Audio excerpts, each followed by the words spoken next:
Et si la manipulation chimique, ça ne vous suffit pas, il y a eu aussi de la manipulation génétique. Eh bien, ils ont essayé d'influencer la politique de santé publique de l'Organisation mondiale de la santé. Bonjour à tous et bienvenue dans cette troisième vidéo de l'arc tabagisme qui s'intègre dans une série sur les comportements de santé et la prévention des maladies.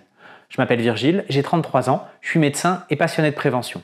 Dans cette vidéo, on va aller un petit peu sur un terrain différent de celui qu'on a abordé dans les premières et deuxièmes vidéos, où je vous rappelle qu'on a parlé d'abord de pourquoi on commence et pourquoi on continue à fumer, et puis de quels sont les effets du tabagisme sur la santé. Dans celle-ci, donc, on va un petit peu plutôt parler de l'histoire de la santé et de l'histoire du tabagisme. Et on va surtout parler des gros travaux des lobbyistes américains de l'industrie du tabac tout au long du XXe siècle pour continuer à vous faire consommer du tabac et de la nicotine. Le tabac, c'est probablement consommé depuis la nuit des temps en Amérique du Sud et en Amérique, et c'était utilisé par les peuples autochtones. Ça a été découvert en 1492 par Christophe Colomb et ramené sur le vieux continent. Ça a fait un tabac.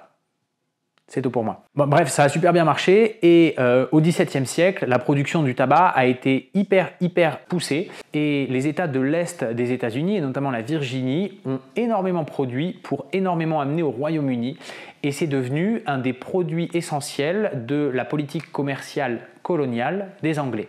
Le tabac, c'était quelque chose de très prisé. C'était pas du tabac en cigarette comme on le connaît aujourd'hui, c'était plutôt du tabac à rouler ou du tabac à mettre dans des pipes. Les cigarettes, elles étaient roulées à la main et c'est seulement à partir de 1981 et l'invention de la machine à faire des cigarettes de John Bonsack qu'on a eu une production industrielle de cigarettes. À l'époque, cette machine, elle permet de produire 120 000 cigarettes par jour. Pourtant, on continue jusque vers la Première Guerre mondiale à principalement fumer du tabac dans une pipe ou à fumer du tabac à rouler. C'est d'ailleurs du tabac à pipe qui est donné dans le pactage des soldats de la Première Guerre mondiale pour deux raisons. D'abord parce que ça occupe le soldat, ensuite parce que ça l'anxiolyse. Et là, je vous invite à vous rappeler de ce qu'on a dit dans la première vidéo. Le fait de fumer, ça permet de libérer de la nicotine qui permet d'activer les neurones qui sécrètent de la dopamine qui va aller activer le circuit de la récompense et donc avoir une sensation de relaxation et de bien-être. Donc c'est pour ça qu'on donnait du tabac aux soldats. Et le tabac aux soldats, ça a été donné jusqu'en 1986 sous la forme de ce qu'on appelait les cigarettes de troupe, ou par abus de langage, les troupes. Pourtant, à partir de 1939, on savait déjà qu'il y avait un effet néfaste sur la santé. Les deux premières études qui montrent un lien entre le cancer du poumon et le tabac, elles sont sorties respectivement en 1939 et en 1944. Elles ont eu peu d'impact pour trois raisons. La première, ça a été publié pendant la Seconde Guerre mondiale et la communauté scientifique, elle était occupée à réfléchir à d'autres questions. La deuxième, c'est des articles qui ont été publiés en allemand et la communauté scientifique, elle parle principalement en anglais. Et ils ont été traduits en anglais uniquement en 1990. Troisièmement, c'est deux scientifiques allemands qui ont choisi d'être dans le camp du petit moustachu énervé. Donc du coup, ils ont été un petit peu mis de côté par leurs confrères. Bref, la première étude réelle qui parle du lien entre tabac et cancer, elle est publiée en 1950 dans un journal hyper sérieux qui s'appelle le British Medical Journal et elle est co-signée par deux médecins, Richard Doll et Austin Bradford Hill. Elle montre qu'il y a un lien direct entre la consommation de tabac et les cancers du poumon. Et elle a une retombée qui est quasi nulle. Principalement parce qu'en fait, les médecins de l'époque, ils sont relativement sceptiques. Il faut dire que depuis les années 20 à peu près, ils participent à des campagnes qui sont grassement payées par le lobby du tabac pour dire que mon médecin, il fume plutôt telle marque ou telle spécialité médicale recommande plus telle marque de cigarette parce que c'est moins irritant.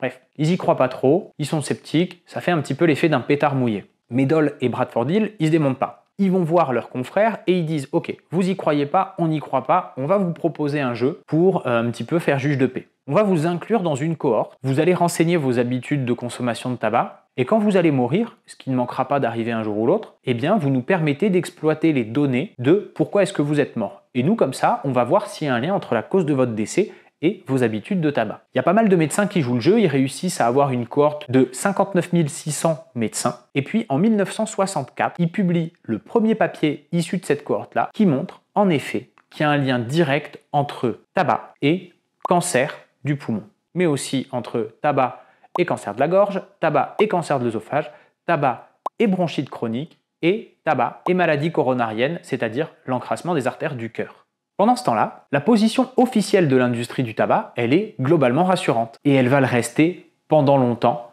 En fait, elle va le rester jusqu'en 1998. Par exemple, en 1988, le Tobacco Institute, qui est un groupe de lobby de l'industrie du tabac qui est aujourd'hui dissous par décision de justice, écrit dans un rapport un communiqué de presse officiel, dire que les cigarettes sont addictives est contraire au bon sens. C'est une escalade de la rhétorique anti-tabac sans fondement médical ou scientifique. Sans fondement médical ou scientifique, gardez ça en tête, ils l'écrivent en 1988. Un peu plus tard, en 1994, il y a même 7 responsables des entreprises cigaretières majeures qui jurent la main droite sur la Bible devant le Parlement américain, nous ne croyons pas que la nicotine soit addictive. Alors en fait, ils jurent devant le Parlement parce qu'il y a un procès qui est intenté à partir de 1994 par Mike Moore, qui est le procureur général du Mississippi à l'époque, qui est un politicien convaincu qu'il y a un lien entre tabac et problèmes de santé, et donc que le tabac a un lien direct sur les dépenses de santé. Et en gros, Mike Moore, son cheval de bataille, c'est de dire l'industrie du tabac crée des maladies, donc l'industrie du tabac doit payer pour ces maladies. Il commence à faire un procès et il est suivi derrière par 45 autres avocats généraux. Et donc il y a un espèce de méga procès où il y a 46 États américains qui font une action de justice contre l'industrie du tabac au sens large. La procédure, elle dure plusieurs années et en fait en 1998, il y a un accord qui est trouvé qui oblige l'industrie à 3 choses. Premièrement, payer 206 milliards de dollars. Deuxièmement, se soumettre à des restrictions de publicité importantes que nous on connaissait en France depuis 1976, la loi Veil renforcée en 91 par la loi Evin, mais arrive aux États-Unis à ce moment-là en 98, et puis surtout à révéler des millions de documents secrets confidentiels dans ce qu'on va appeler les Tobacco Papers. Alors, les Tobacco Papers, on y trouve plein de choses à l'intérieur. Je vous en sors quelques passages choisis pour que vous puissiez les mettre en balance avec le discours officiel de l'industrie du tabac. Par exemple, dans les études entre tabac et cancer, il y a quelque chose qui a été découvert relativement tôt, c'est que le tabac, c'est une plante qui concentre le polonium 210, qui est un radioélément qui est présent dans l'air de manière naturelle, mais à des doses infimes. Le tabac la concentre et donc du coup dans les cigarettes, il y a beaucoup de polonium 210 et quand on fume du tabac, on fume du polonium 210. En équivalence, un fumeur qui va faire un paquet par jour va absorber autant de polonium 210, qui est cancérigène, que s'il faisait tous les ans 200 radiographies du thorax. L'industrie du tabac se penche sur la question et ils font des recherches. Alors, ils voient qu'en sélectionnant les feuilles, on peut réduire le polonium, qu'en changeant d'engrais, on peut avoir un impact, que le traitement du tabac après la récolte peut permettre de diminuer la dose de polonium, mais in fine, rien n'est mis en place pour une raison simple, aucune pratique ne procure d'avantage commercial. En d'autres termes, ça impacterait positivement la santé des consommateurs, mais ça n'impacterait pas positivement, voire même ça impacterait négativement le portefeuille de l'industriel. Donc, on met sous le tapis. Le caractère addictif de la nicotine, sur lequel les 7 patrons du tabac ont juré la main droite sur la Bible en 1994 qu'ils en savaient rien et que surtout ils y croyaient pas, en fait, c'était connu. Il y a un mémo qui a été publié en 1972 par le directeur adjoint de la société RJR, qui est une des majeures du tabac, qui possède plein de marques de cigarettes. Et ce mémo, il dit « Les produits du tabac, de manière unique, contiennent et fournissent la nicotine, qui est une drogue puissante. Donc, un produit du tabac est par essence un support qui fournit la nicotine et qui doit être réalisé pour la fournir sous une forme généralement acceptable et attractive. Nicotine, addiction, forme acceptable, forme attractive, et je vous invite, si vous le souhaitez, à rebasculer sur la première vidéo dans laquelle on parlait de pourquoi on commence, pourquoi on continue.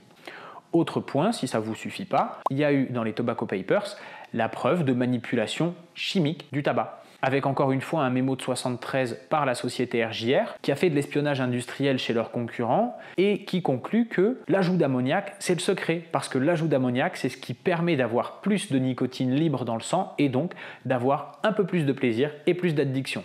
Et si la manipulation chimique, ça ne vous suffit pas, il y a eu aussi de la manipulation génétique. En 90, la société BAT, qui avec Atria et RJR sont les principales grosses majeures du tabac, donc la société BAT, elle a travaillé avec une société qui s'appelle DNA Plant Technology sur le plan Y, qui est un plant de tabac qui produit 50% de nicotine en plus. Sur un autre terrain, il y a eu un ciblage direct des jeunes. Il y a eu par exemple la création d'une mascotte qui s'appelle Joe Camel, que les plus vieux d'entre vous qui regardent cette vidéo ont certainement vu.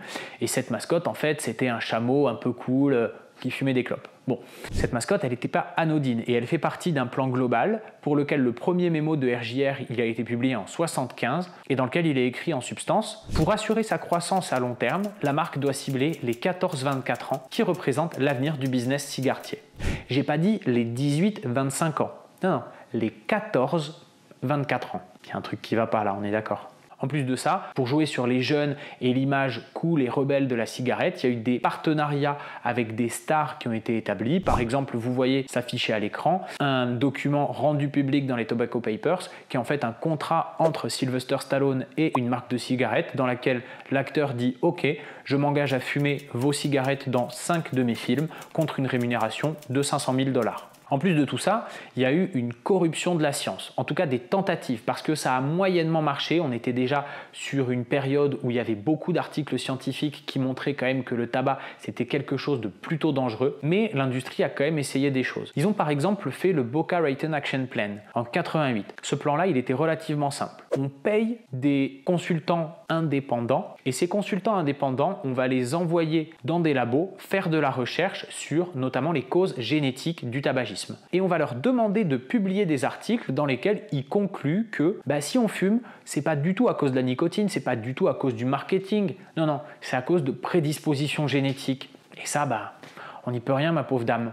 Et avec ces articles scientifiques, ils ont essayé d'influencer la politique de santé publique de l'Organisation mondiale de la santé. Il y a eu d'autres choses, il y a eu des pots de vin à des comités éditoriaux de revues scientifiques pour accepter les articles qui parlent des causes génétiques du tabagisme, celles contre lesquelles on ne pourrait rien, et puis pour refuser les articles qui parlent du lien entre le tabac et les maladies. Et puis il y a eu aussi 2 espèces de méga projets qui s'appelaient le projet Cosmic en 87 et le projet White Coat en 88, qui visaient à créer un réseau extensif avec des scientifiques, des historiens, des savants partout dans le monde pour essayer de créer un narratif un petit peu plus acceptable autour du tabac. Ça n'a pas trop marché. Rappel du coup de tout ce qu'on s'est dit dans cette vidéo, et c'était relativement dense. Les cigarettes industrielles telles qu'on les connaît, elles sont apparues à la fin du 19e siècle. Et à peine 40 ans plus tard, on commence à avoir des articles qui sortent sur les effets nocifs du tabac sur la santé. Malgré tout, pendant tout le 20e siècle, l'industrie du tabac va mentir de manière éhontée à la population pour continuer à vendre ses produits.